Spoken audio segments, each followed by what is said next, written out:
नमस्कार, मी करणसिंह पवार. आपण पाहत आहात लोकशाही मराठी बुलेटिनमध्ये आपल्या सर्वांचं स्वागत. बुलेटिनच्या सुरुवातीला एक मोठी राजकीय बातमी. आमदार वैभव नाईक यांनी आता नारायण राणेंवर गंभीर आरोप केले. शिवरायांच्या पुतळ्यांचे पैसे राणेंच्या निवडणुकीसाठी वापरले. मोदींच्या कार्यक्रमासाठी जिल्हा नियोजन मधून 5.5 कोटी खर्च. नौसेना कार्यक्रमासाठी पैसे खर्च झाल्याचं दाखवले असंही वैभव नाईक यांनी म्हटलंय. मात्र प्रत्यक्षात नौसेनेने जिल्हा नियोजनाचे पैसे वापरलेच नाहीत. शिवसेना उद्धव बाळासाहेब ठाकरे पक्षाचे आमदार वैभव नाईक यांनी आता गंभीर असे आरोप केलेत. नारायण राणे यांच्यावरती आरोप केलेत. शिवरायांच्या पुतळ्याचे पैसे राणेंच्या निवडणुकीसाठी वापरले असा थेट आरोप आता आमदार वैभव नाईक यांनी केलाय. तर नरेंद्र मोदी यांच्या कार्यक्रमासाठी जिल्हा नियोजन मधून 5.5 कोटी खर्च झालेत. तर नौसेना कार्यक्रमासाठी पैसे खर्च झाल्याचं दाखवण्यात आलं असं देखील वैभव नाईक यांनी म्हटलं. सिंधुदुर्ग जिल्हा नियोजन मधून जवळजवळ 5.5 कोटी रुपये नरेंद्र मोदी यांच्या हे उपस्थित असलेल्या नौसेना दिनासाठी जिल्हा नियोजन मधून खर्च करण्यात आले. खरं तर आमच्या माहितीप्रमाणे ह्याचे डबल पैसे म्हणजे इथनं पण पैसे खर्च झालेत आणि नौसेनेकडनं सुद्धा खर्च झाले. सेनेचा कार्यक्रम तर सेनाच खर्च करते, परंतु या ठिकाणी हे 5.5 कोटी रुपयेचा मोठ्या प्रमाणात भ्रष्टाचार झालेला आहे. आणि ह्या भ्रष्टाचारातनं नारायणींच्या निवडणुकीमध्ये जे पैसे वाटप झाले आहेत ते छत्रपती शिवाजी महाराजांच्या पुतळा असून देत, सुशोभीकरण असून देत, ह्या नौसेनेच्या कामातनं पैसे असून देत, किंवा जे रेल्वे स्टेशनचं सुशोभीकरण झाले आहे त्याचं सुद्धा पुन्हा बिल काढून त्याच्यातनं पैसे असून देत, आणि असा मोठा भ्रष्टाचार या झालेला आहे. एक ब्रेकिंग न्यूज. रामदास आठवले यांनी विधानसभेसाठी 12 जागांची मागणी केली. महायुतीतील तिन्ही पक्षांनी प्रत्येकी 4 जागा सोडाव्यात असं आठवलेंनी म्हटलंय.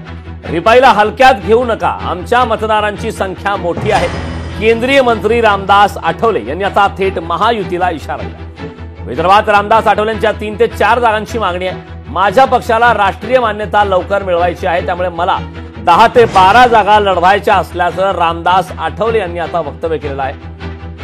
रामदास आठवले यांनी आता विधानसभेसाठी 12 जागांची मागणी केली. आगामी काळातल्या विधानसभा निवडणुकांच्या दृष्टीने आता रामदास आठवले यांनी महायुतीला इशारा दिलेला आहे. आमच्या मतदारांची संख्या मोठी आहे असं केंद्रीय मंत्री रामदास आठवले यांनी म्हटलंय. तर विदर्भात रामदास आठवले यांची 3 ते 4 जागांची मागणी आहे. त्यामुळे आगामी काळात महायुतीमध्ये जागा वाटपासंदर्भात नेमक्या काय घडामोडी घडतात, रामदास आठवले यांना किती जागा देण्यात येतात हे पाहणं औत्सुक्याचं ठरणार आहे.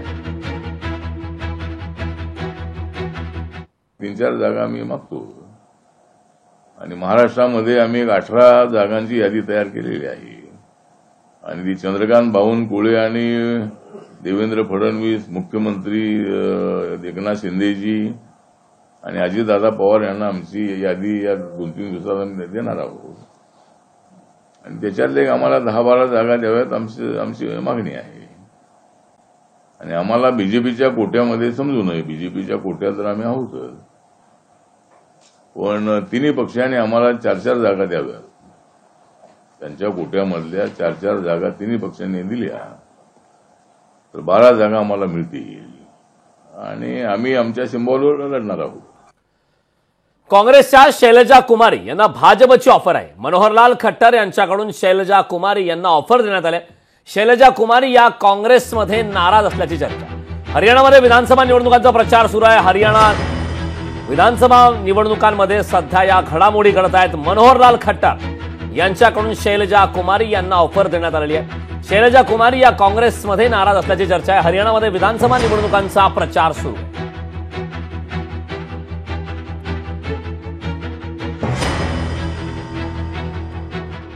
आता बातमी सोलापूरमधून. सोलापुरात मराठा आंदोलकांकडून अजित पवार यांना निवेदन देण्यात आलंय.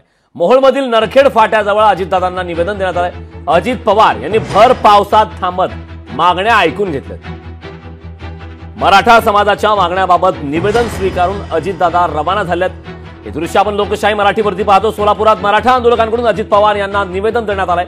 मोहोळमधील नरखेड फाट्याजवळ अजितदादांना निवेदन देण्यात आलं. तर अजित पवार यांनीही भर पावसात थांबून मागण्या ऐकून घेतल्या आहेत. मराठा समाजाच्या मागण्याबाबतचं निवेदन हे अजित पवार यांनी स्वीकारले.